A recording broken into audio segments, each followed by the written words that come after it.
તત્કાલીન કુલપતિ જ્યારે કમલેશ જોશીપુરા હતા ત્યારે રાજ્યપાલશ્રીની હાજરીની અંદર વિદ્યાર્થીઓને કોન્વોકેશન હોલ યુનિવર્સિટીને મળશે એવી જાહેરાત કરવામાં આવી હતી. લગભગ 2007ના આજે 2024 થયા, ગઈકાલે 17 વર્ષ પૂર્ણ થયા છે. આપ સૌને ખબર છે કે તાજમહેલ બનવા જે વિશ્વની અજાયબી કહેવાય એને 17 વર્ષ લાગ્યા તો 18મું વર્ષ અહીંયા થઈ ગયું. એટલે લગભગ ઐતિહાસિક આ કોન્વોકેશન હોલ છે અને કોંગ્રેસ દ્વારા રાજ્ય સરકારને જગાડવા માટે અહીંયા આ ખંડેરનું નામકરણ કરવામાં આવ્યું છે. એમનું નામ જોશીપુરાનો ઉતારો રાખ્યું છે, રિબિન કાપીને ઉદઘાટન કરી અને પ્રતિકમારક વિરોધ કર્યો છે. અને અહીંયા અમે એક એવોર્ડ આપવાના છે કે વિશ્વનું સૌથી લાંબુ ચાલેલા કામનો બેસ્ટ કરપ્શન ઓફ ધ એક્ઝામ્પલનો એવોર્ડ આપ્યો છે. એટલે મુખ્ય માંગ અમારી એ જ છે કે તમે મળતિયા કોન્ટ્રાક્ટરને ખટાવવા માટે વિદ્યાર્થીઓના વિકાસના ફંડના 2-2 કરોડ રૂપિયા તમે હજી વસૂલી ન શકતા હોય, કોન્ટ્રાક્ટરને બ્લેકલિસ્ટ કરી ન શક્યા હોય, ફોજદારી ન કરી શક્યા હોય, રાજ્ય સરકારે 2-2 વખત તપાસ કમિટીનું ગઠન કર્યું, હજી સુધી કમલેશ જોશીપુરા ઉપર કાર્યવાહી નથી કરી.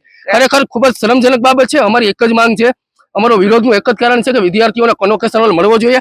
આજે અમારા કાર્યકર્તાઓ કોન્વોકેશન હોલની અંદર પદવીદાન સમારોહમાં વિદ્યાર્થીઓ જે વેશ ધારણ કરે એ કપડાં પહેરીને અમે આવ્યા છે. અને 3 કાયમી કુલપતિ અને 3 કાર્યકારી કુલપતિ બદલી ગયા પણ સૌરાષ્ટ્ર યુનિવર્સિટીના કોન્વોકેશન હોલની કોઈ કાકરી નથી ચલાવી શક્યું. એટલે ખૂબ જ શરમજનક બાબત કહેવાય. અમે રાજ્યપાલને મીડિયાના માધ્યમથી અપીલ કરીએ છીએ કે તમે તપાસ કમિટીનું ગઠન કરો.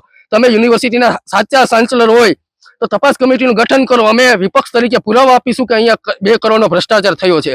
શું ભાજપના આગેવાન કમલેશ જોશીપુરા એટલે એની ઉપર કાર્યવાહી નહીં કરવાની? વિદ્યાર્થીઓના વિકાસના જે પૈસા છે વિદ્યાર્થીઓ માટે વપરાવો છે. અમારું મુખ્ય એક કામ છે કે કોન્વોકેશન હોલનું કામ પૂર્ણ થવું જોઈએ. વિદ્યાર્થીઓની પદવી આ કોન્વોકેશન હોલની અંદર થાય તો યુનિવર્સિટીનો અને વિદ્યાર્થીઓના વિકાસની અંદર ખૂબ